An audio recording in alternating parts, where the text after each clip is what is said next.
Here we go. Hi, everybody. I'm Emily, the Director of Content for Sporas, and we have our wonderful panelists and guests here. But before I introduce one of them, I just want to let you know how the structure is going to go within this whole roundtable. So in the beginning, we're just going to have this conversation facilitated by B. Monét and Shawn Peters, and they'll introduce themselves as well. But at the end, we'll leave 30 minutes for you guys to type in all of your Q&A, and you can type it in as we're going throughout this whole roundtable. And if you guys want to raise your hand in the last 30 minutes just to ask via live audio a question to any of these three, you're more than free to press that button. So yeah, I think, oh, and one last thing, we are going to archive and record this conversation and have it on YouTube for everybody to view. So make sure to look out for that on our Instagram. So yeah, passing the mic to B and guys. Hey guys, thank you so much again for coming here. I'm so excited to be talking to two amazing, prolific filmmakers, Shaka King and Shawn Peters. I'm also a director and very happy to be talking to them today. So I'm going to pass it on to Shawn, and he will be doing the amazing job of introducing Shaka King. Wow, see, you got me. um, I mean, obviously Shaka, Brooklyn kid, he's one of us Brooklyn coconuts, from whose parents came in like the, whatever, it could be the 20s, it could be the 50s, and one of the filmmakers was part of a collective of friends of ours from Brooklyn that I've been knowing for a while, and it's just amazing to see the trajectory, the stardom, the well-deserved attention based on the risk. I think that's what we need to understand. Is like when you put a couple years down to work on a screenplay and work with producers and work with a big machine, and sacrifice your life and your family, your friends, your relationships to get something done like this, and then it comes back in return is a beautiful thing to witness. So I remember, when Shaka first started talking about this, at least when I was in the room hearing about it, and that was a couple of years ago, maybe 3 years ago now, and to see kind of where it is now, and how it's been appreciated and how it's executed is amazing. And then, no, obviously, there's a plethora of work that he has done, and we can get into, but Shaka King. Thank you, man. It's nice to talk to you, man. It's been too long. Shawn, that was amazing. Like, that was great.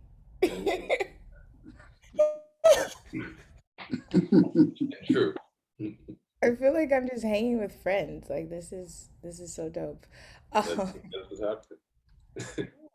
well, talk to us about NYU, that crazy place, and just like, did you feel supported there? Yeah, Like, I yeah. know for a lot of people, film school can kind of be a great place. For other people, it's not. So I'm wondering, like, how did you get to a place of like directing such a huge studio film? I think people dream of something like that. So if you can just like walk us through NYU to Yeah, now.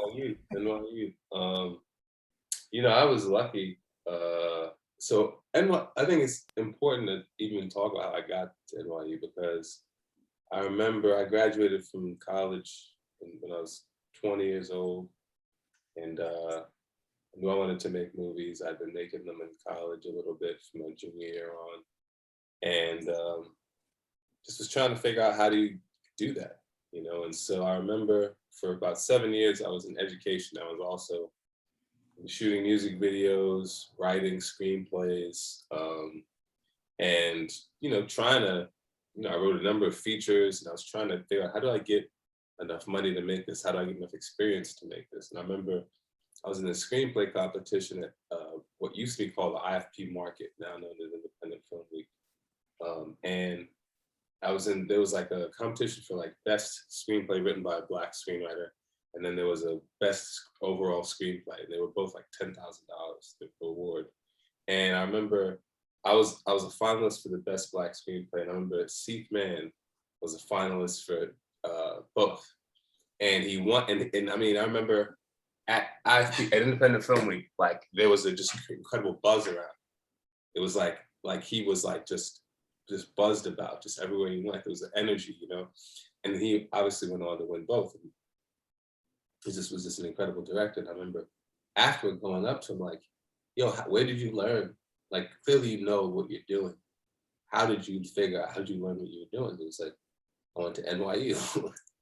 And he was like, you know, and I said, was it worth it? Like, did you enjoy it? And he was like, absolutely. He was like, it was definitely worth it. And so I applied immediately. And ended up getting in when I was 20. I was 27 years old, so that was 2017. And you know, I had an incredible experience there. I really had an incredible experience there, and you know, I attribute that to the professors that were there when I was there, because I recognized that I was there at a very special time, in the sense that, one, I got there when NYU first started, and I'd say, yeah, because now they do it in a different way.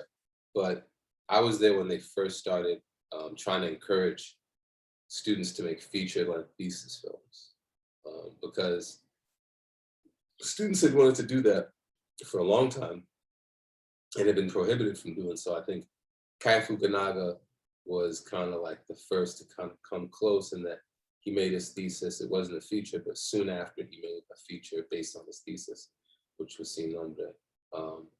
And while I was there, Rashad Ernesto Green, who was a year above me, he was the first to make a feature-length thesis film in Gun Hill Road. He took it to Sundance and, you know, sold it there. And so seeing him do it, you know, I'd worked on his second year film, Premature. So I knew him, he was my friend. And seeing him accomplish that, I was like, okay, this is really something that's possible. But so, you know, you had, you know, John Tortori, who was the dean there. He started to kind of create a little bit of a pipeline to the industry. It's this agent named Craig Costell at William Morris, who was kind of like, you know, he was letting them know, like, yo, you should look out for this student, you should look out for this student. If you would get in contact with us. And, you know, it was kind of, and while he was starting to operate a bit more like USC, in a good way. And that was happening, but simultaneously, I also had just really some incredible professors who ended up, you know, some left this world, like Bill Riley, who passed away in my second year.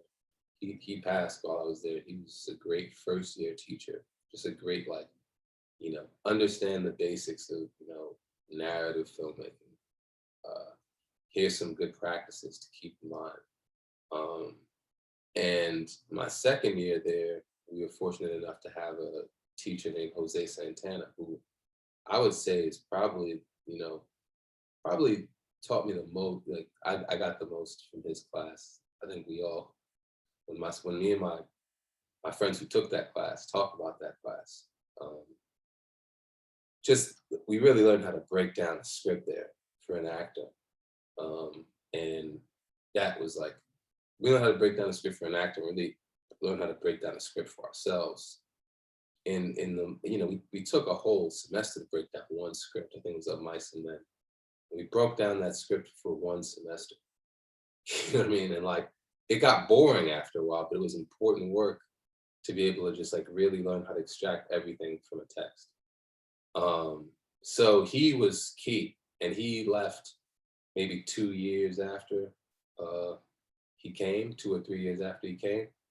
And so that was like, having him there was major. And I know that the classes that came after us, they just lost a lot by not having access to him.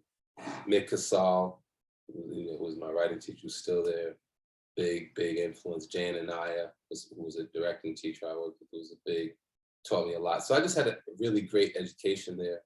And like I said, I had the dean, Jonathan Torrey, who was really trying to make NYU into sort of a pipeline, like I said, to the industry, to the independent industry. You know, when that was still, it was dying, but it was still still alive enough to where, you know, we were able to kind of take advantage. So I appreciate it.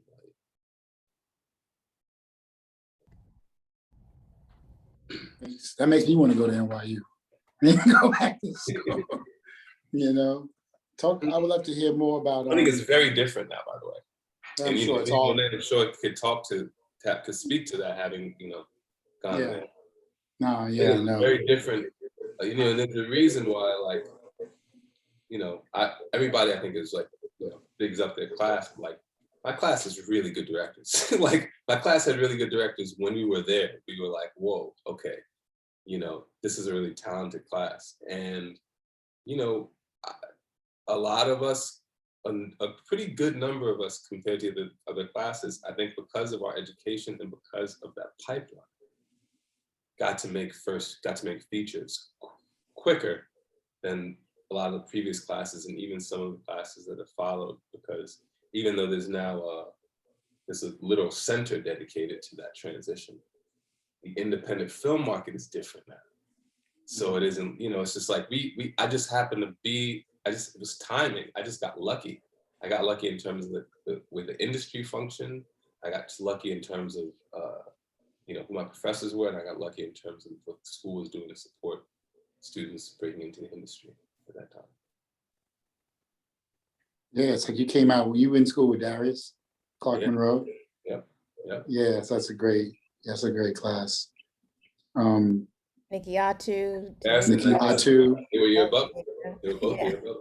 Yeah. That's right.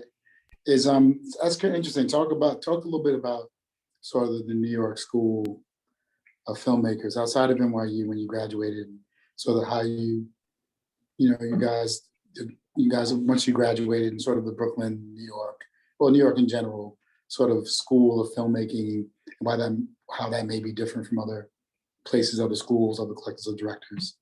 If you think it's different, I'll be curious to hear your perspective on that. I think I don't know enough about the outside, the other, like what the USC is like. And, I know that I think,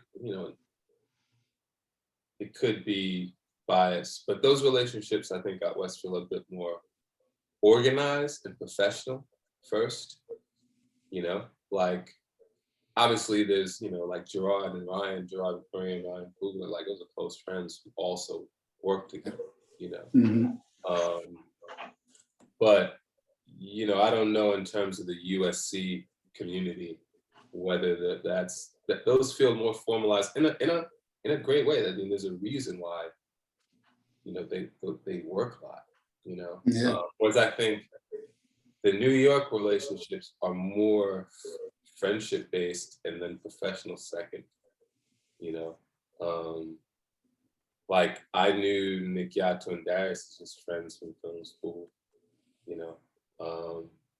and Darius and I ended up working together on Random Acts. Terrence and I, we ended up working together. I met Terrence when I was applying to film school.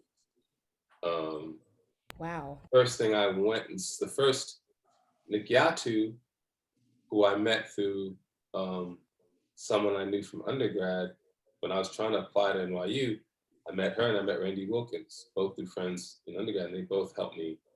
They talked to Spike, trying to just like, do whatever they could to help me get in there, and they did. And I remember going to see Terrence's screening of a rough cut of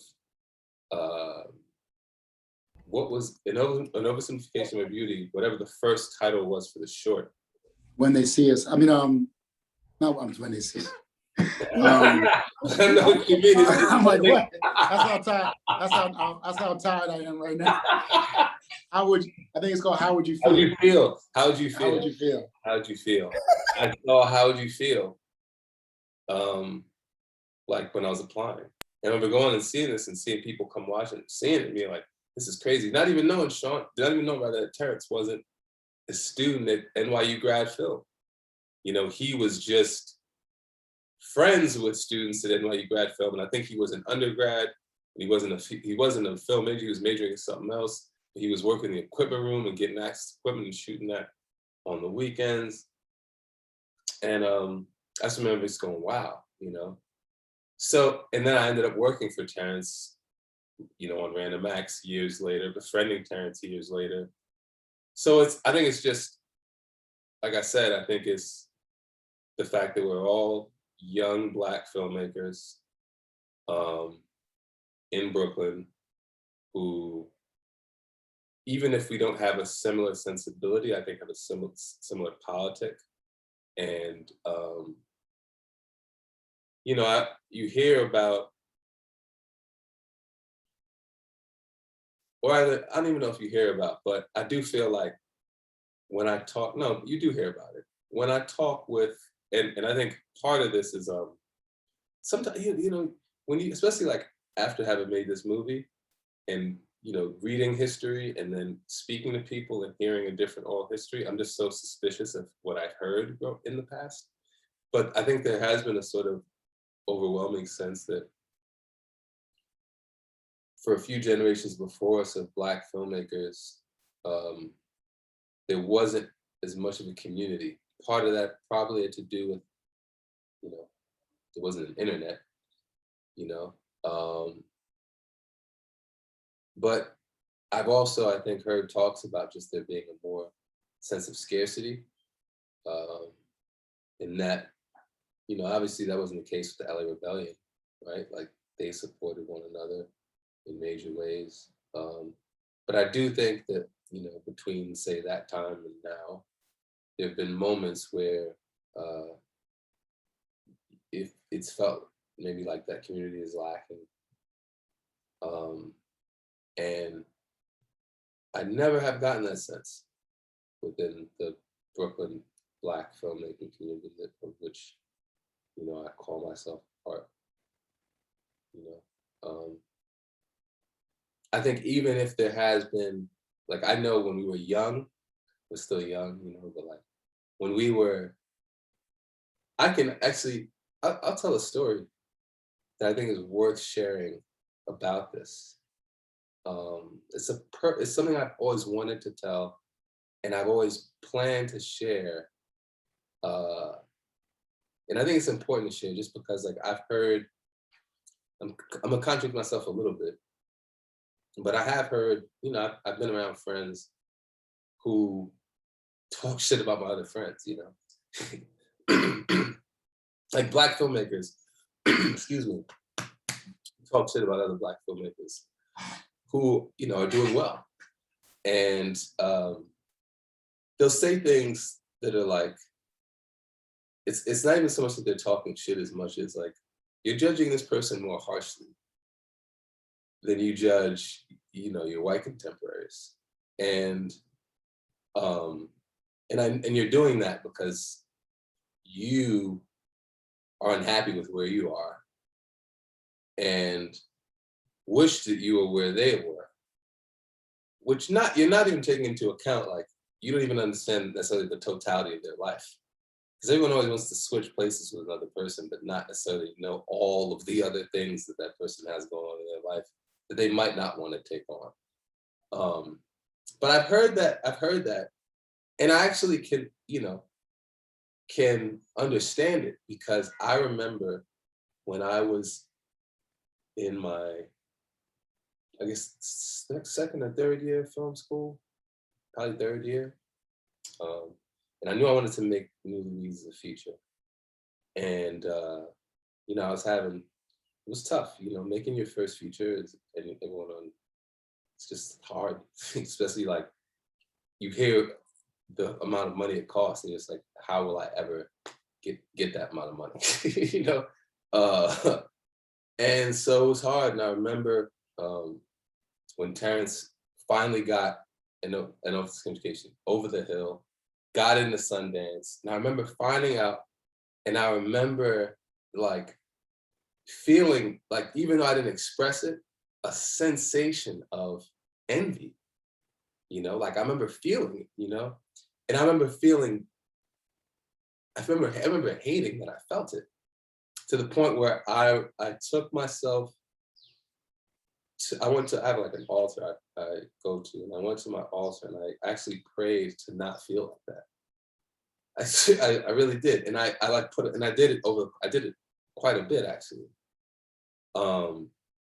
And I remember it saying to me, like something saying to me like, yo, you know what? Anytime you feel that way, you should try to help that person get to, instead of feeling like, oh man, I want to be where that person's at, try to help that person get further than where they are. And so I started to kind of think that way. And soon after, things happened for me. And it was funny to me when years later, I ended up working for Terrence on Random Acts and learning, and not just, my friend hiring me, but also learning a lot from him, watching him run a show. I'd seen other people run shows and learned from them, some things to do and some things not to do. But I remember from Terrence learning like some really ill-ass things to do that I was able to take with me, and apply to other practices. So it's like, I say all that to say, I've even I'm conscious of myself, even in our book and filmmaking community, I've heard that kind of chatter in the past, from friends from friends who are friends with other friends, but still like, I hear it, I see it, I sense, I know what it's like, I've been there. But I will say that I think that for the most part, even if people feel that way, on a personal level sometimes, I don't think that they allow it to prevent themselves from lending a hand to the next person. I do feel like there's more of a community amongst us than there has been amongst some other, Black filmmaking circles. I'm just like, whew. I know, because I just appreciate you being candid and transparent, because a lot of people don't do that, especially as it pertains to film school and that culture, and then just sometimes the things of like being in Black Brooklyn and having friends who know each other and being envious, about, oh, my friend is doing this huge studio movie and when am I going to get put on? And I've always come from this place of like, look, nobody's looking out for us but us. And so I really feel like there is power in numbers. So it's just beautiful to hear you kind of unpack that. And also just the feelings of feeling a way about it and being like, okay, let me help my friend. And you learn so much. So I'm wondering, I guess, also about your relationship, I guess, pivot from Newlyweds, but then because you made a lot of shorts in between to then now doing this huge movie. I guess talk a little bit about your relationship with Ryan and like how did that develop, or even like with Charles King, or even with the Lucas brothers, because I think what I'm really interested in hearing about too is like your intention behind not like also just focusing on Fred, but also having the informant and like I don't know, just making certain decisions that I feel like are very deliberate. So I guess let's talk about Ryan first. Uh, uh, And then well, I think it's actually a great segue talking about Ryan because, along those lines, right? I learned from that experience, of feeling that way, dealing with that feeling, acknowledging it, and then being like, nah, I'm not gonna do it. I'm not gonna move like that. Shifting my perspective, benefiting from that. You know what I mean? Literally, like, putting energy towards helping another person and getting. And so when I got to Sundance, and the thing is, it's important to mention is that we get to these. I think we adopt this perspective of scarcity because of racism. It's a reaction to racism. It's one of the ways in which apartheid in this country fucks with us, And so I get to Sundance, which at the time had a, one nigga successful, you know what I'm saying? Like, you look at Rashad. I will never forget Rashad taking that movie, which has the best performance of the year, probably, in it, in the actress, the lead actress. It's astonishingly good, that performance. And I remember, you know, it was Dee's year. Pariah was it was like, yo, Pariah, we're gonna focus on Pariah. So like Gun Hill Road, just like nobody cared. You know what I'm saying? Because it was the one nigga successful at Sundance back then. You know, and my year was the same. It was the same thing. Like Fruitvale Deservedly, it's classic. It was like, yo, I mean, it was the one. And I think, and I saw it, and but unlike me, you know, years back where I would have been envious, I was just like, yo, like that shit is amazing though. That's I was like, it's amazing. And I met the dude, and I met Ryan at Sundance, and I was like, yo, I really like, you know, I'm a very intuitive person, so like I liked him very immediately. You know what I mean? As most people do who meet him, you know. And so we met briefly at like we were only Black people there, you know, basically like on the narrative section. So we were like, oh, I've been waiting for you, you know, like, you know, we finally met at the pancake breakfast, and talked super brief, and then we were lucky in that the day we were supposed to leave, we got snowed in. And so we stayed an extra night, and it was like just me, my ex-girlfriend, my producers, and Ryan and Zinzi Evans, who, you know, he went on to marry, and now she's one of the producers at Proximity. And we were snowed in, and we just kind of clicked up and got a chance to really get to talk. And then later when he came to New York, he and I hung out for a while, and, you know, a friendship formed, and we just became friends. And, you know, anytime he comes to New York, he would just come through my crib and my parents' crib, and we, you know, get up. And he happened to be there one day. He asked me what I was working on, and I told him about this script, which I'd you know, been developing with the Lucas brothers, and, you know, who later we brought on Will Burson, who's my co-writer on the screenplay, and just told him about this movie that we were doing. And I saw he and Zinzi's eyes light up. And when things were finished, when the script was finished, called him, and I was like, you know, do you have aspirations to produce? Because I got this thing that if you'd be interested in it, you know, I think you should do it. And he was like, you know, it's funny, we do have aspirations to produce. We just were talking about your script, your idea, because we think it's a crazy idea. We'd love to read the script. And he read the script, and he was in. And you know, he and Charles were already talking about working on something and doing something with Macro and Proximity. And so, you know, he said, Charles, this is what I want to do. And Charles read the script. Charles was like, I'm in, I put up half the money. Yeah. A great organic story, Yeah. you know, and that's how it should be. Hopefully, I mean, the thing that hopefully it was bubbling in the future is that we will have more, you know, young creators having access to funds, you know, and have that access is something that's sort of that's also a part of the scarcity and racism, and, you know, these systems being exclusive. You know, but the fact that someone you had already been kicking it with at your parents' house was able to bring that level of a film to life with you is that's not a small thing in history. You know, it's like there's a whole story about John Lucas and Steven Spielberg about when Steven Spielberg was struggling after Jaws, and his movies weren't doing well, and people were like, oh, he's finished. And John Lucas put him on Raiders of the Lost Ark. And that was it. And pretty much resurfaced his career. That was his homeboy. Yeah. It was as simple as that. It was two dudes with access. One dude was fledgling, and then one dude had more access through Star Wars, and was like, bomb. You know, so Ryan Coogler, even though you met at Sundance, his trajectory brought him to a point, you know, where he could come back full circle and be like, bomb.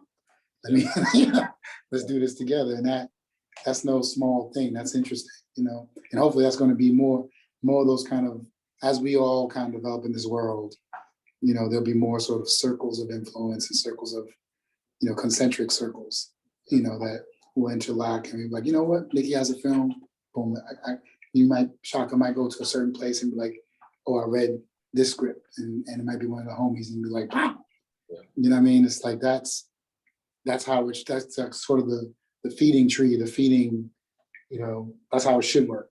Instead of being in silos, obviously, Yeah. you know, we can grow into, you know, everyone steps up and you pull one up. Yeah. And that's how it works. That's great. Yeah. I mean, that's what, you know, that's what you see Ava doing. That's what you see Lena Waithe doing. You know, it's already in process, you know. You look at Jordan Peele grabbing Nia DaCosta, you know, it's in process.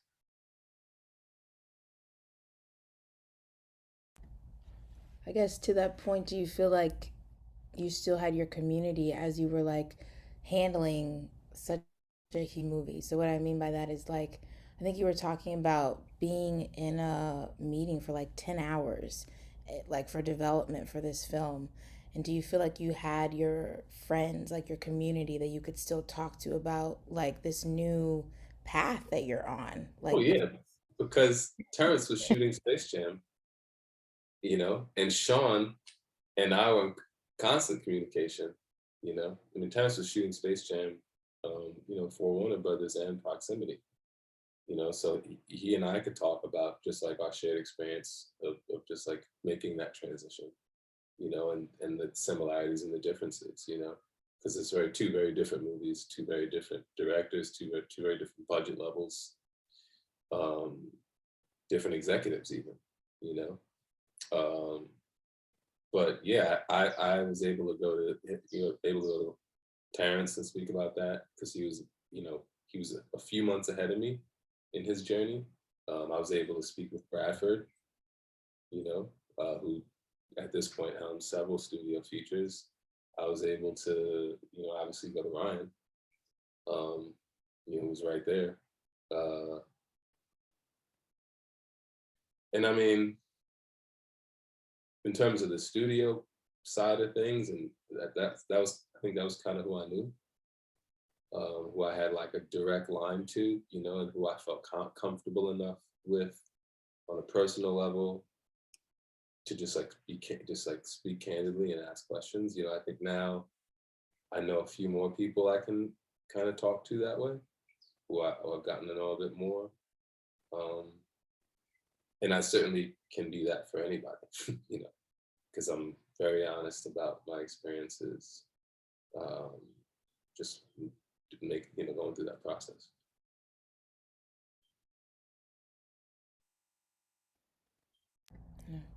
Shawn, did you want to ask anything? Yeah, I'd like to hear more just about, you know, just go more, maybe more micro into the sort of transition of having to. I mean, one thing about the studio films, and you know, I've done from my own experience, I've done more of the TV side that has the bigger budgets, but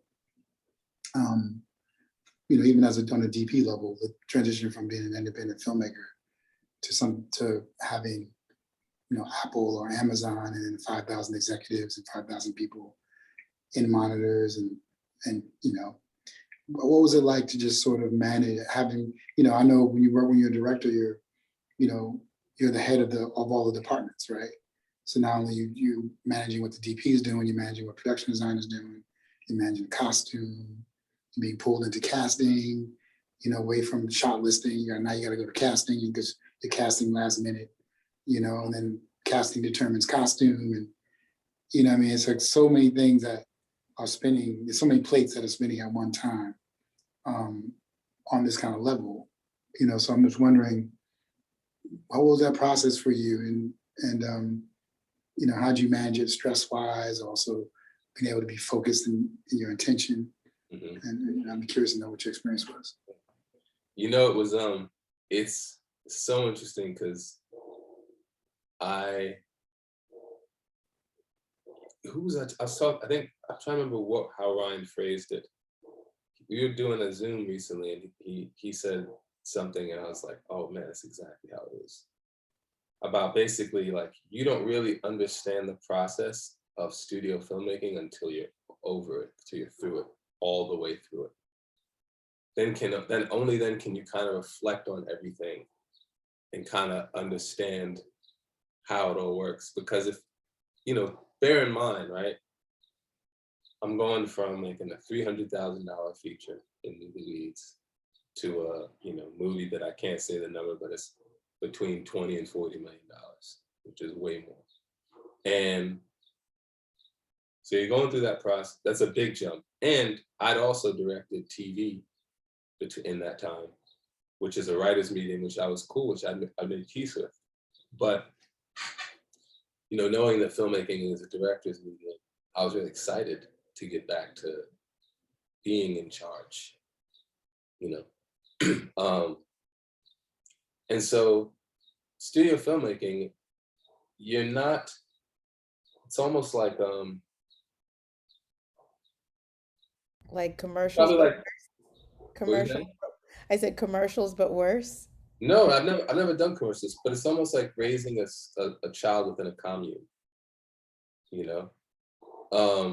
Like it's you're the mom or dad, but you're raising in a commune, you know. Like you don't have all. It's not all of you, you know. And so I had to. I didn't. You know, and ignorance I think is something that people don't weaponize enough. You know, Trump showed us that, you know, like you can actually use ignorance quite aggressively. And I did actually, in hindsight, and I was fortunate that in Ryan and Charles, I had very understanding, patient producers, you know, where they would allow me to have a 10-hour notes call, you know, and allow me to have many long hour notes calls and just like be nitpicky and say what I wasn't going to do without, you know, just like, I think that they knew, really, I have to imagine it's Ryan just because he's such a patient person. And also I think he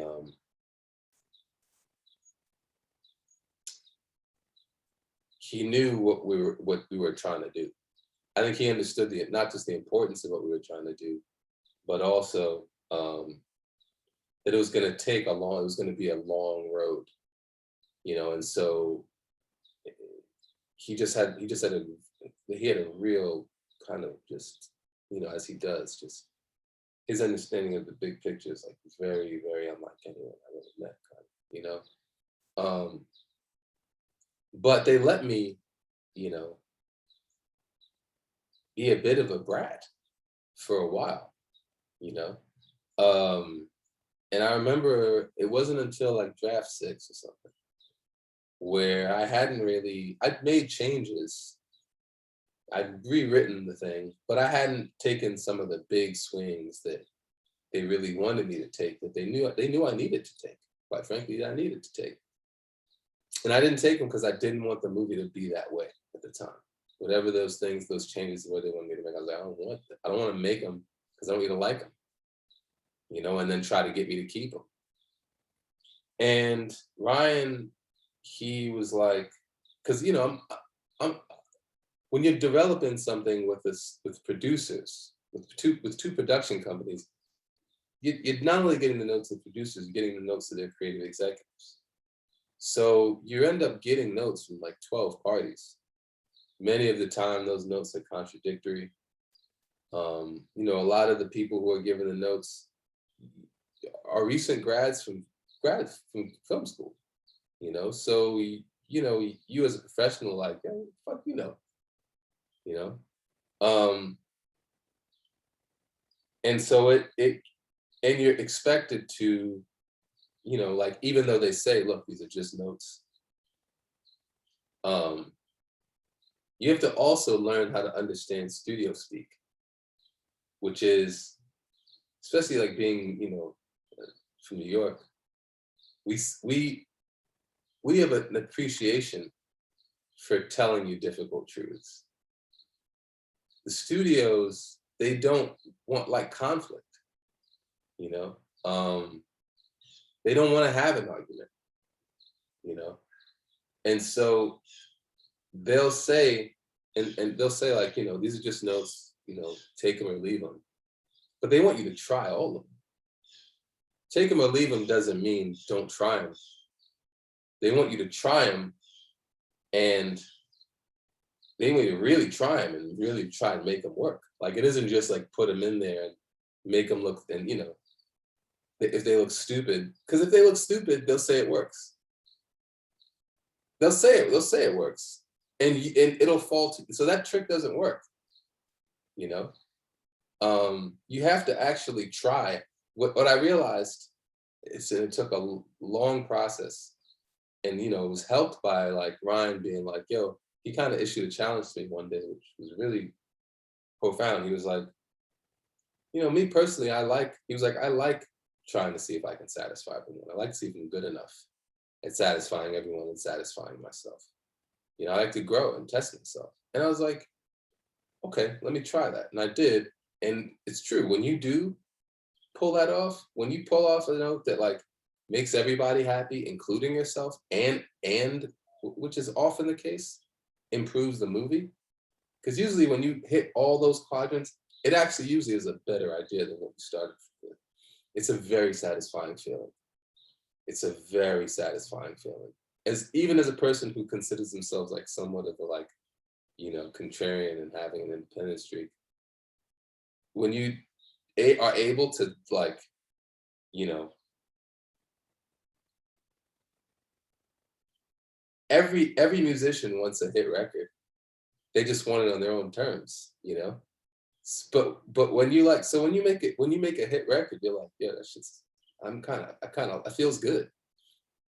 And so learning how to do that, you know, and then the family getting involved and having to satisfy them too, was a real, ultimately I looked at it as I didn't in the moment necessarily, but in hindsight, it was an opportunity for growth. And I grew, you know, as an artist. I'm a way better writer now than I was then. Way better at editing, you know, way better at everything. Because I had to satisfy contradictory opinions and make them all work. And I had to come to like them without lying to myself, you know? That's the key, man. I mean, one of the things I like to get into too, man, is like just thinking about the weight of the subject and the person, you know, that you're dealing with in terms of the historical figure, you know, and it's like, you know, there's so many things to balance because one, it's a 2-hour movie, right? You need a series of documentaries to really tell the story, right? So you got 2 hours to sort of impart some type of feeling about this human being. You have to make choices on what you're going to focus on. Yeah. Is it the relationship? Is it his politics? Is it the relationship between him and the saboteur? You know, all those things are balancing. You know, you're juggling all those things and trying to figure out, okay, how do I hit on these things without it being like didactic or pornographic in some ways? You know what I mean? And then also satisfy this person's humanity. It's a very difficult juggling act. You know, to be like, there are people who are still alive who knew this cat. You know what I'm saying? It's not like we're talking about Aristotle, you know what I mean? We're talking about somebody who cats right now knew him, was there during all these different times and were his boys. And so it's like that responsibility, you know, seems like it would be tough to then like, now it's gotta be 2 hours. You know what I'm saying? And I gotta do it, you know. So like, it's like, you know, how'd you manage that?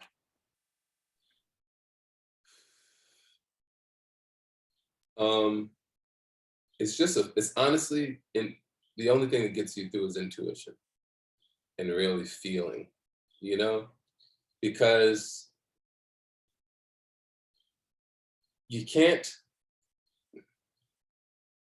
it's impossible to satisfy everyone's desires. And to some degree, you're destined to fail if you attempt to and if you're so easily swayed by what other people want to see.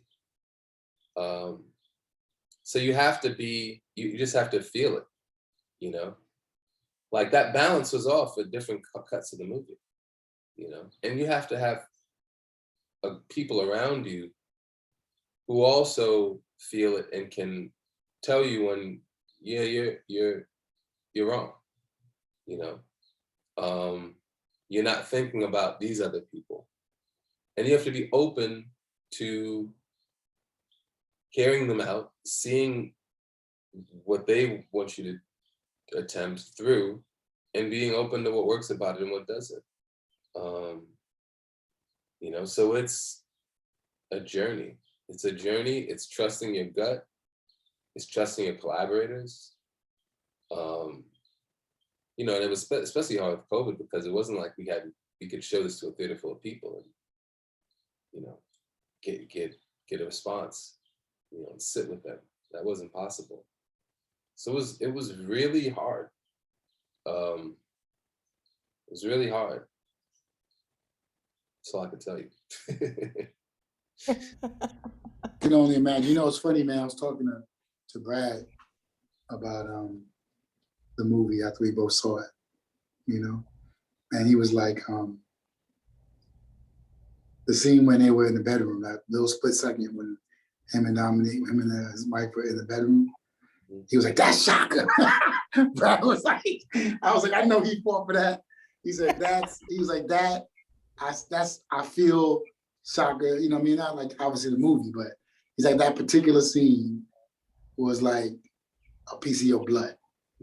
Like, you know, like you pricked your finger and smeared it onto the film. Like that scene was the blood. You know what I mean? You know what's funny about that scene is that that's true. It's true in the sense that we had a scripted scene. It's in the movie, the scene where you know, the Emmett Till revelation that Fred's mother babysat Emmett Till. And I was like, you know, we're gonna need a scene where they're just like in bed having a good time. I was like, the movie's gonna need a scene like that. And so I just was like, look, since we gotta shoot her getting out of bed, let's just do an improv where we have the camera set above the bed and just let them improvise. And they actually aren't saying anything. They say very little of what you see them saying in that scene is actually what they said. I had to go and then rewrite those lines and ADR them because, you know, what they said didn't make sense, but I knew we needed that moment of levity and the like moment of what could have been had he not been assassinated, so that you could feel the loss when he is assassinated. Because there just isn't a lot of that in the movie. It wasn't the real estate for it, and we didn't have the time, and there were, you know, things that we wanted to shoot like that you know, fell to the chopping block for whatever reason. So yeah, I mean, you know, it's like, and it was funny because I remember, you know, grabbing that piece and everybody being like, thank God, fucking thank God we got that. You know, like everybody being like, oh yeah, no, thank God, my God, we would have been fucked without that. Were there any other moments like that too? Like you just had to rewrite like on the day, or just like things that you're like, oh, I really think that this is supposed to work, or it's supposed to work on the page, but it's not working here, you know? So I think if you have any Happened moment. all the time. Happened a number of times. I mean, you know, the scene where they go visit the crowns at the church was a scene that we rewrote to accommodate a note from Chairman Fred Hampton Jr. and rewriting it. We'd lost actually what the scene was about. We were struggling to shoot it. Daniel was like, it was the only day that Daniel had really had problems with the dialogue. He just couldn't remember it. And then he and I met after lunch in his trailer, or during lunch in his trailer, and figured out what had been lost in the rewrite. And then I had to rewrite it in his trailer. And we went and shot it, and it was great. But yeah, that was like constant. You know, it was a constant, just like, okay, we constant rewriting, just like figuring out. You know. have to do this all the time.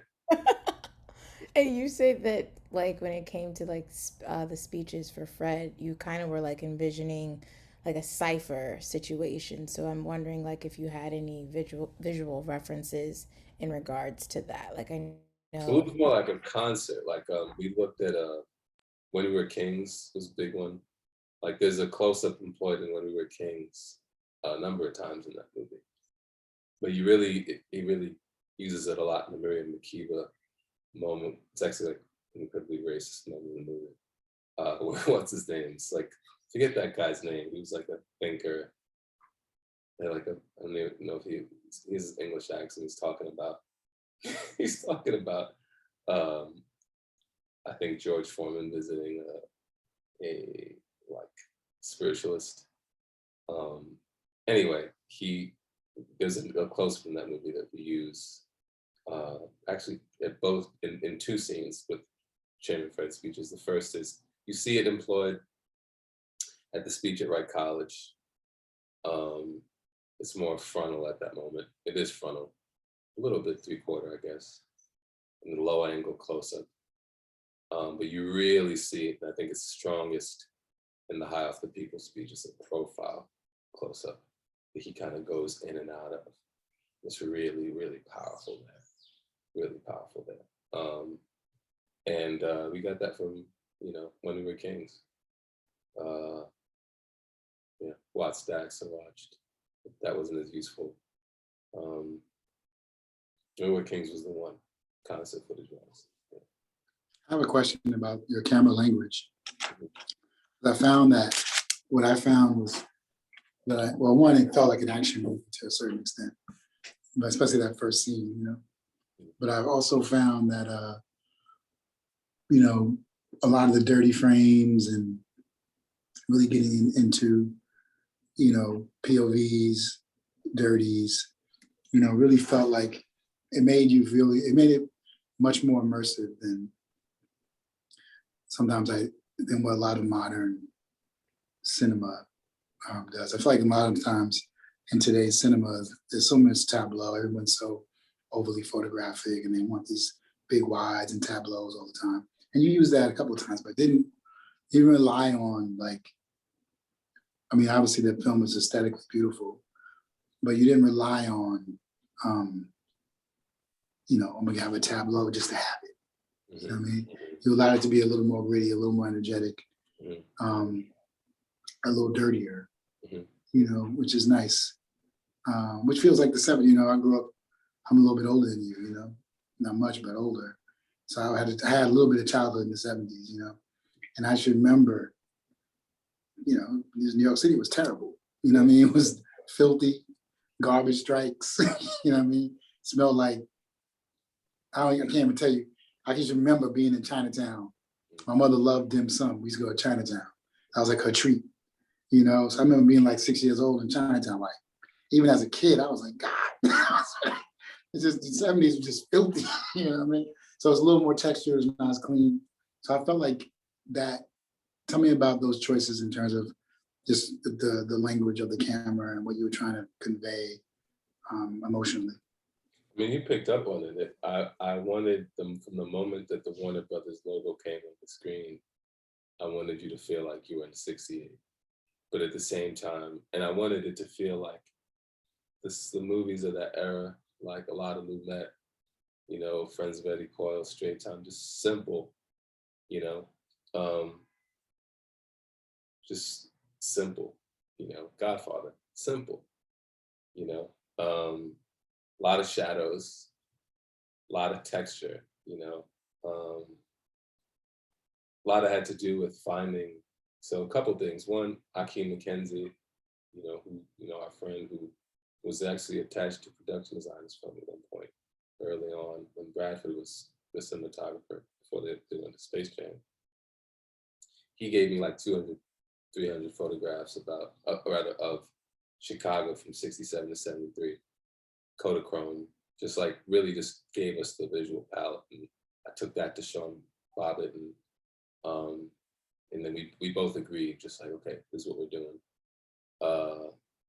you know, and our production designer, Sam Lysenko, once he saw them, he was like, okay. And he went out to Cleveland early, like a month and change early, and just started finding locations. And he found just the perfect locations, you know, where all that texture, the walls, all that stuff was all there, you know.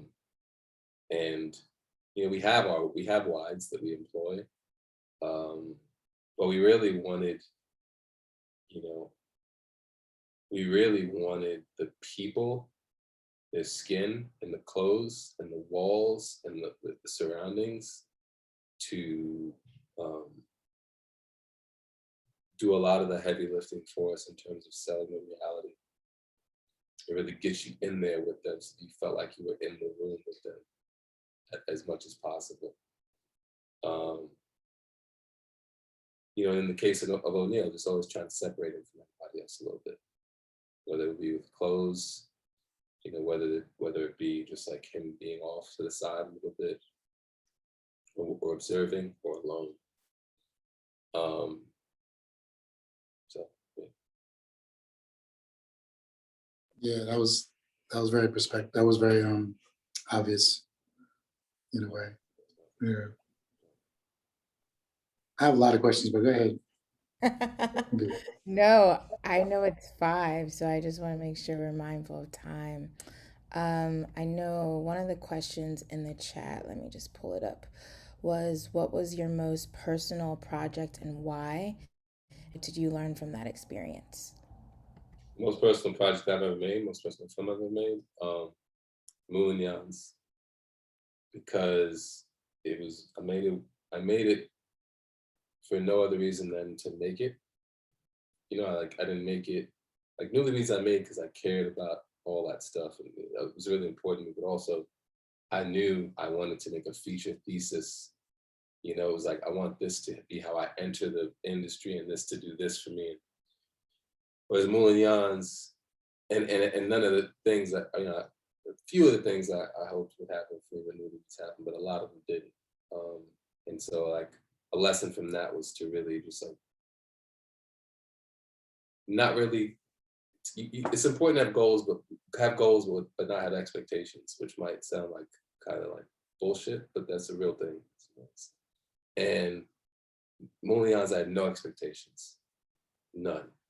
It was just like, yo, like I want to make this with my best friend and my cousin, and you know, this new friend I've made in Sheena Shavers, who sounds like a Long Island housewife, who I think can do this thing with us, and me, and I had the most fun I've ever had making anything ever.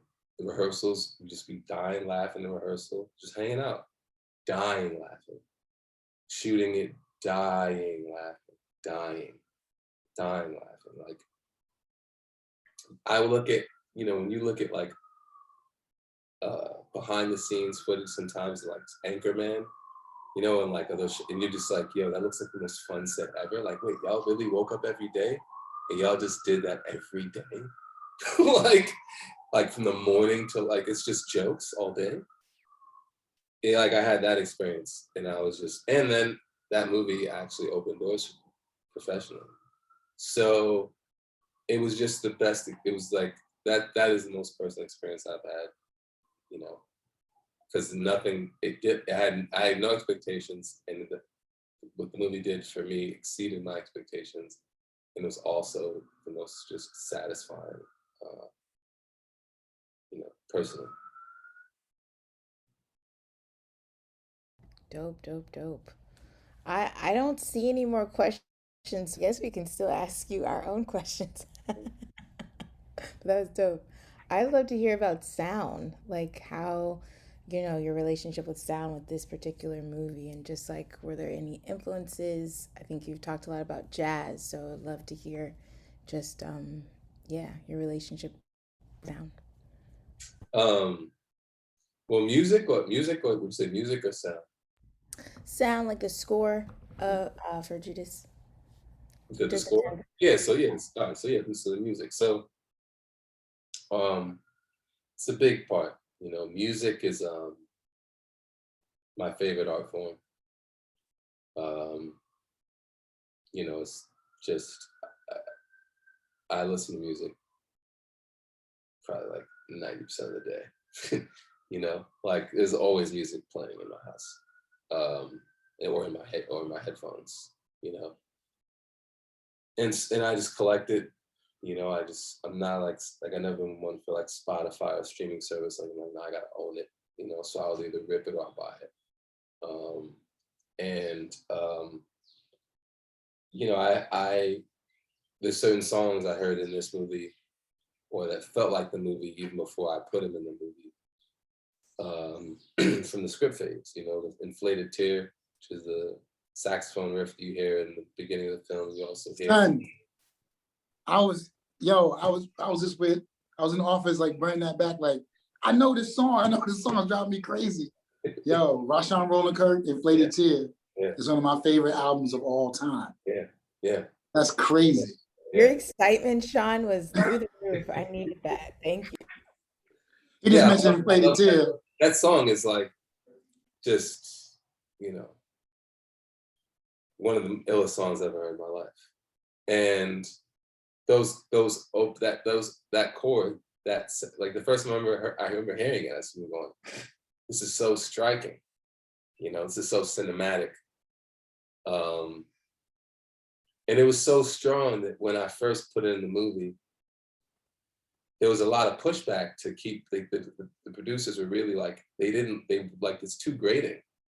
They were like, it's too grating. And they were like, in fact, I remember we got that note back from people. They were like, it's too grating. And it wasn't until actually Ludwig Göransson, who, you know, is like Oscar winning, probably, definitely nominated, not winning composer, who was one of the, you know, he's on the music side of Proximity. He was like, I love that shit. And then that's when they were like, all right, well, maybe. They're like, all right, well, what can we do to warm it up? So we actually ended up adding a contrabass clarinet, which is like underneath the riff, so that it warms it up a little bit. But yeah, it was just, it's such a striking piece of music. And I was taking it around from the pitch, when we were pitching, I was playing that in the room to the studios, you know, like, yo, I want this. This is O'Neill. You know, this is what he sounds like, you know. Well, you know what's crazy about that, Shaka? If I can just riff off that with you real quick. You know, we talk to AJ, always talks about how, you know, music, we'll talk about how in the African diaspora, depending on the kind of religion and obviously the experience of slavery, whatever country you come from, there's like a certain art form that is elevated more than the other. Like you'll say, like in Haiti, there's Catholicism, which is much more of a visual religion. And so that's why Haitian art is so advanced, and Haitians really are visual people. Whereas in the Protestant church, where mostly the Africans here and Africans in the Caribbean have experienced, it was much more of an oral musical culture. And that's why our cultures we thrive in music. Right. You know what I'm saying? But he was also saying, yeah, it's really interesting. But he was also saying, like, when we've always been so advanced in music, when will African American film get to the level, or can it get to the level of expression of African American music? And that tonality you're talking about, that sort of dissonance, is Black pain. It's a mastery of this Inflated Tear. So it's a mastery of like this sort of Black tonalities, like that's hard to explain. You can't educate it. You can't. Do you know what that song is about? No. I found this out recently. So he lost his sight because the doctor put some kind of drops in his eyes when he was a baby. I heard about that. Wow. That's what that song is about, him losing his sight, bro. Wow, that's what I'm saying. You know, like, that song's about him losing his sight as a baby. So it's like, I was like, oh my God. It's that off note.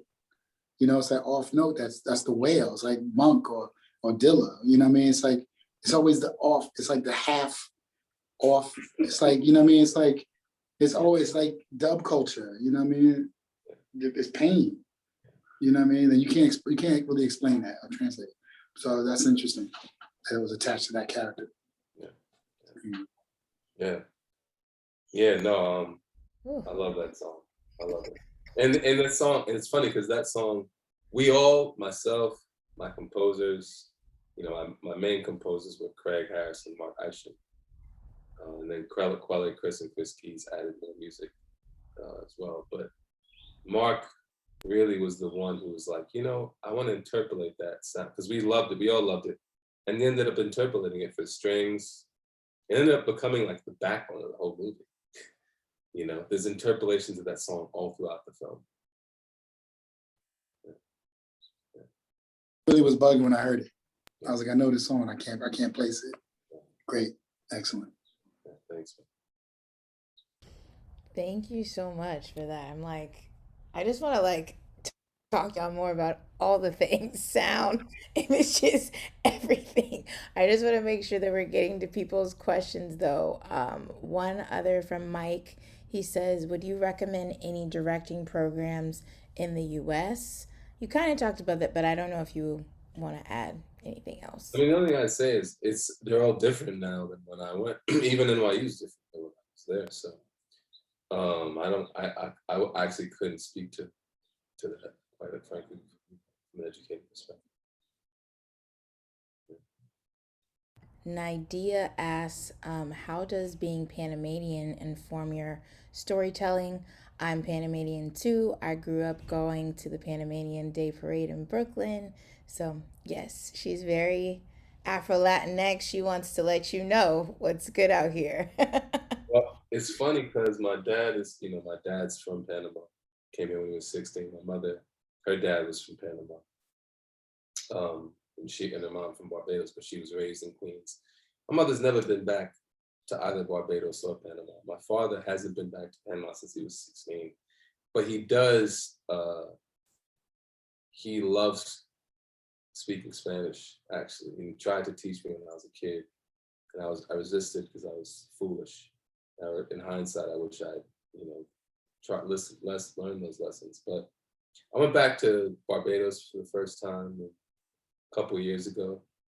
And I was supposed to go back to Panama with my father and my aunt this past summer. Then my aunt passed right around Thanksgiving. And so I got to get back there with him. And how it informs, I think the way it probably, like Panama is an interesting place, what I know of it in the sense of it just being it's very, it's kind of a hub of the diaspora in a lot of ways. You know what I mean? Like I have when people talk about Panama, a lot of times they associate it with the Caribbean just because of the Caribbean influence. There's so many Jamaicans and West Indians coming over there to build the canal, like my grandfather. Like, my dad is darker than me. His relatives, his ancestors came from Jamaica, Barbados, who came here. So I think the way that probably my being from Panama has influenced my work is it's another reason probably that I think I have a more diasporic way of thinking. Like one of the we don't have to talk about this. I can if people want to, but I'm totally down not to if people aren't interested. But there was a time early on when there was a lot of sort of nervousness on the part of some folks around Brett Daniels casting because he's British. And one of the reasons I didn't even can think about it really, quite frankly, was because I just grew up knowing I was Black. You know what I mean? Like my mom is actually like, we're African. That was how I was raised, and so, and I think part of that probably is being Black Panamanian.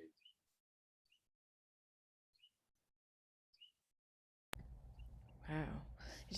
It's also just interesting to hear also like, I don't know, just the influences of like how people arrive to where they are. So it's just nice to always just hear how you kind of got to the place where you are and like just the things that have made you who you are and like the sensibilities and stuff. So always love that. someone else who's anonymous, I don't know why, but asked, how do you manage that push and pull with the studio in a way that helps further change the landscape of the set representation wise? It's a great question. You know, it's so the way that the studios work are their lists. This is in TV and movies, but Shawn can speak to, knows all about this. They're lists that, directors and DPs are on, editors, all the department heads. And the lists are like, for example, like once I directed episode of People of Earth, I was on the now TV directing, comedy TV directing list. I was proved to be hired because I showed I could do it. And I was probably on the bottom, just starting out, and then, I did some episodes of High Maintenance that got some recognition that moved me up a little bit higher. I was like, because that was kind of a niche show. I was kind of like now a little semi-popping on the niche, list. And then, I made that more than 2 episodes of Shrill, but I made 1 episode of Shrill that really got attention, and that like moved me higher on the niche episode TV directing list. And after doing this movie now, like I'm at probably top of TV directing list because I can do pilots. I'm a pilot director. I'm approved to direct hour-long pilots if I choose, and I'm now on the feature list high enough to where, like, if there's studio films that they'll show them to me. They're interested in me, for those. So in terms of directors on those lists, they're probably a greater number than DPs on those lists. And I learned this in trying to hire a DP for this film, Black DP for this film, which was, at the studio budget that we were at, only 2 names on that list, and the list, it's not like you have a list, but there are, like, you do get like, this is who's available. This is who's available, who they'll hire. And you see that there are 2 names on that list. It's Brad and it's Chase. At the, from 20 and up, it was Brad and Chase, and I don't know how. Wait. I'm just. Shawn, am I lying? Listen, I'm just starting to get on those lists. That's what I'm saying. He's probably 10 and up, 10 to 20. You get Shawn's on that list. Now he's probably just, and I'm curious to hear from Shawn. How do you get? Because I wonder, like, I would have been on no feature directing list had I not made this movie that I had to get made. So how do you, as a DP who doesn't, you're not like a producer DP, how do you get to the 20 list? I mean, I don't know. It's like it's not something that, it's not something you can calculate. I mean, for me, I just started getting offered movies that are in the 20 range last year, right? And I didn't even do any of that. Ironically, I picked, it's a funny route, but anyway, I picked a series that I ended up doing that I ended up not even finishing. I did 1 episode. But it is a very sort of mysterious thing. You do one thing, as one big producer sees it and recognizes it, or some director who has an opportunity to do a bigger film recognizes it. That director happens to be in a place where they can make the call. You know what I mean? And you end up on a film, it's a 3rd film or whatever. And you end up on a film that's $30 million. And then once you've done it, now you're on that list. Now you're on the list. The same thing with series. It's the same thing with anybody. It's never like, in terms of people of color, maybe let's say Black, let's keep it specific. It's not, we don't have the nepotism thing. That's the thing that we don't run in the worlds that where we can. I didn't know a single artist that made money growing up. Not one. Not my family. My family's very working class. I grew up in a neighborhood with mailmen and secretaries, and city workers.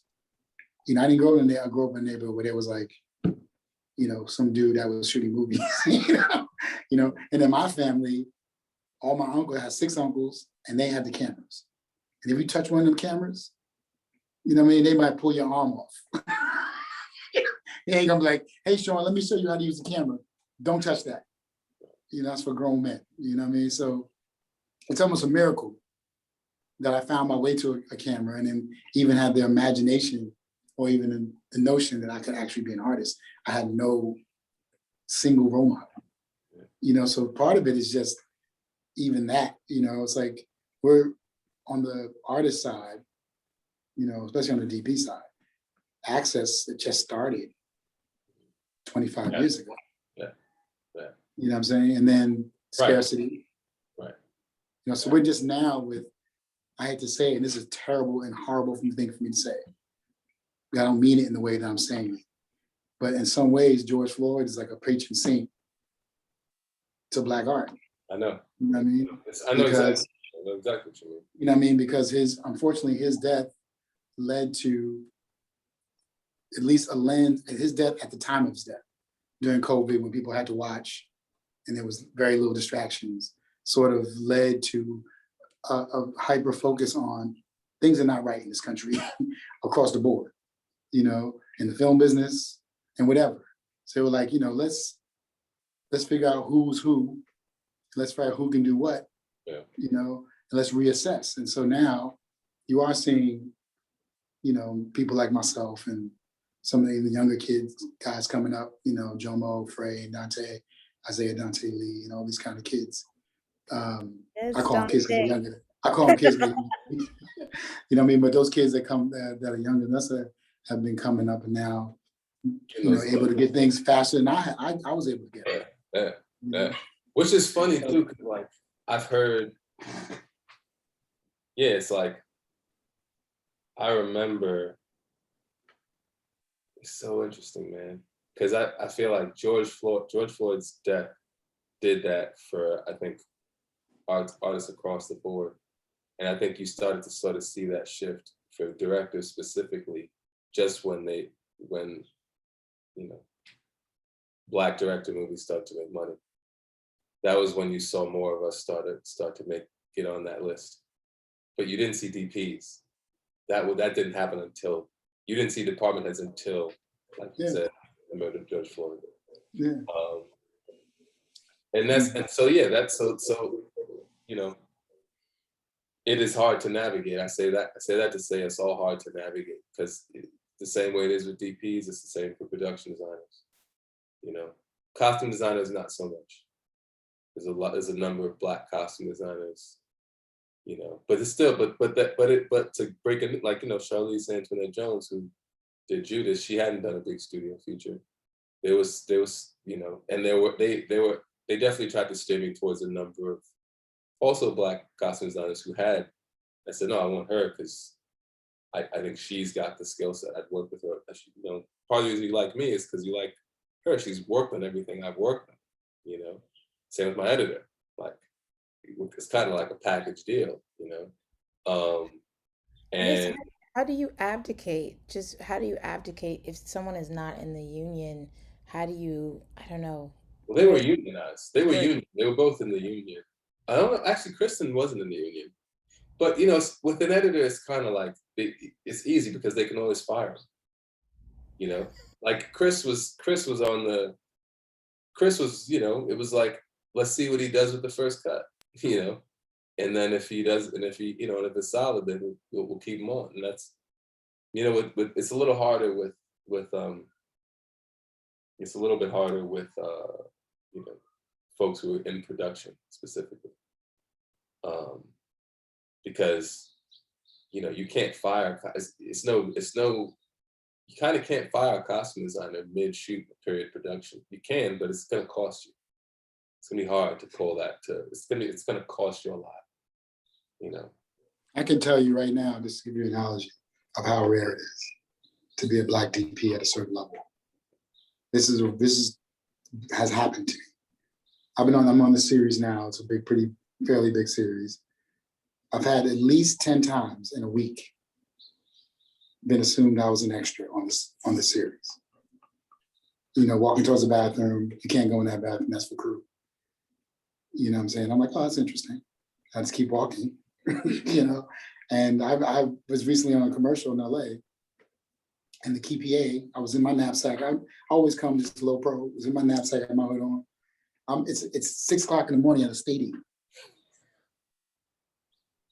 You know, I'm walking up with my hoodie and my knapsack, and this dude's like, "What do you? Can I help you? How would I know to be at the stadium at 6 o'clock in the morning?" Unless I'm working.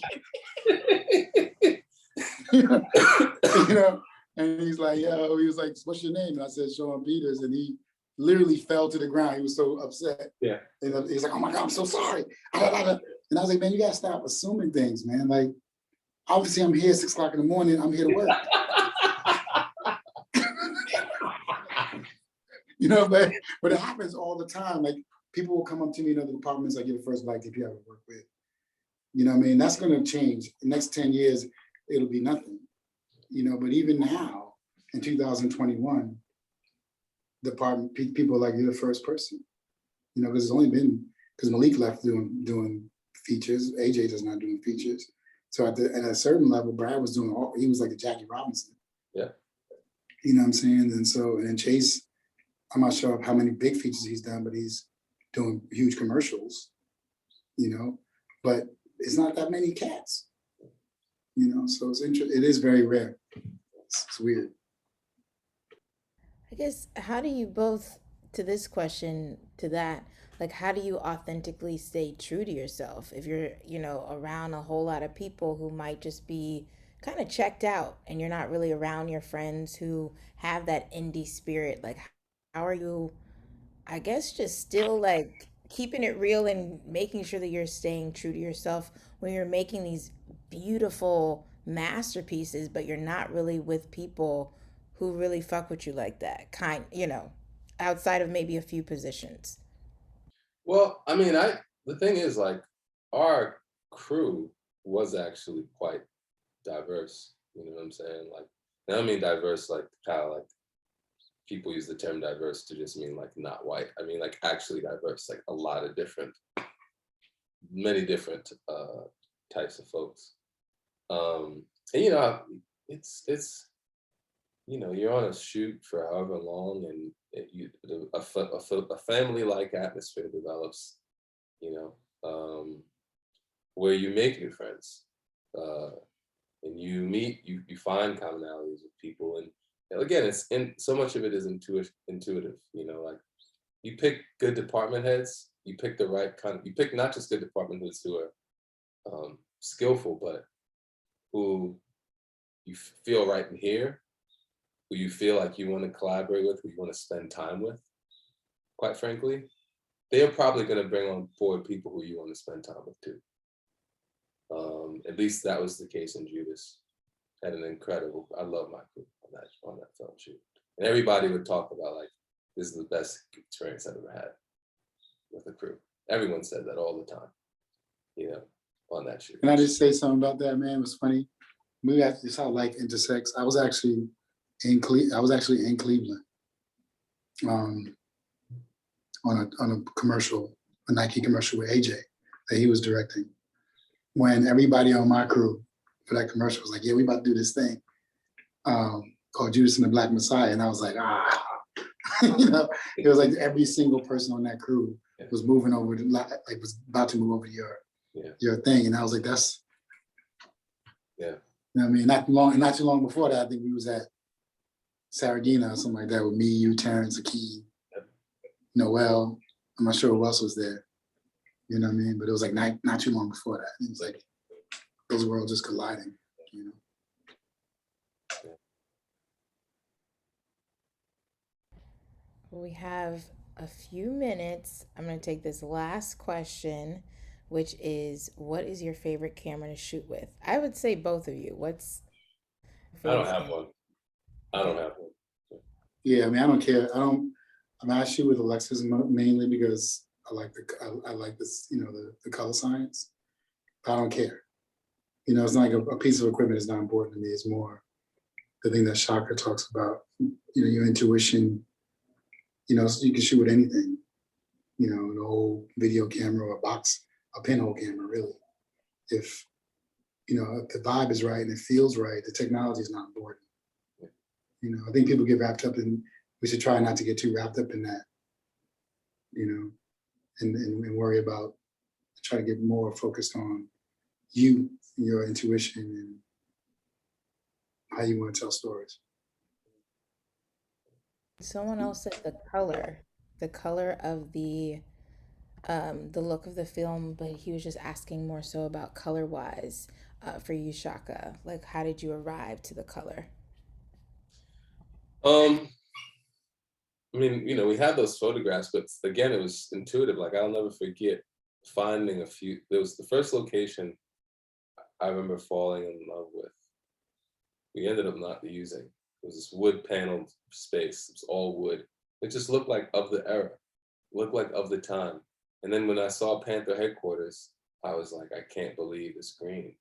I was like, this green is gonna, it just was beautiful. I was like, it's gonna photograph so great, as the backdrop against Daniel's skin, against Dominique's skin, against all these people's skin. I was like, this green is gonna pop and they're gonna pop and it's gonna just give the movie another texture. And we found that same green in the church, like damn near the exact same shade, and these are, found locations. And it was like, well, clearly this is a color that was in vogue in this, when they, last remodeled these places. So it was finding that and then building just adding on. And just, everyone kind of, we saw that, we knew what we were working with. So when Charlize is bringing me clothes, she's bringing me clothes that complement the actor's skin in that space, And Sam is seeing those and he's saying, okay, yeah, we should be going in this direction. And it just was, it's all intuitive, I'm not the type of person to set rules and parameters and make decisions before seeing what I've been handed. I see what I've been handed and then I make do with what I've been handed. But that's interesting, the color thing though, man, because if you look at, you travel the Caribbean, West Africa, or even the South, I'm in Atlanta right now, and I feels like when I'm in the hood in Atlanta, I feel like I'm in JA. You know what I'm saying? Just the way cats move, the color palettes, you know what I mean? And I was just building with the Crafty on this set, on this shoot. They're Geechee. They're from Charleston, they're Gullah, And even they're like little carts. They got all the colors on it. It's like it's something intuitive about us that we know, okay, this green is gonna be dope. Amongst these people walking around. You see them same greens on walls in Lagos, in Nigeria, in Panama, in Charleston, in Atlanta, and in JA or Chicago. So it's like there's something about that that's interesting. Yeah, we know what looks good against our skin. Yeah. We definitely do. Oh my God. Well, I don't want to take any more of y'all's time, but this was so dope and incredible. And I just don't know if you have any parting words that you'd like to give to people, just if they're trying to make their first feature or short or whatever. But I think you both just gave like such amazing pearls of wisdom. So I'm just kind of like, if you have anything to leave people with, that would be great. Just keep doing what you're doing, honestly. Just keep working. Just keep making things and figure out what's important to you and what you have to add that you feel like no one else does, and really focus on that. Just say in terms of the scarcity thing, because I do think that happens amongst Black DPs as well, is that, just know that, the words that your mother whispered to you when you were a baby and your uncles and all the things you saw as a child, those can't be separate from you. And there's no way that anyone else can do that. Right. And so whatever your intuition is, whatever it is that you kind of cultivated from your life is yours, So there is no competition necessarily. It's what's for you is for you. That's it.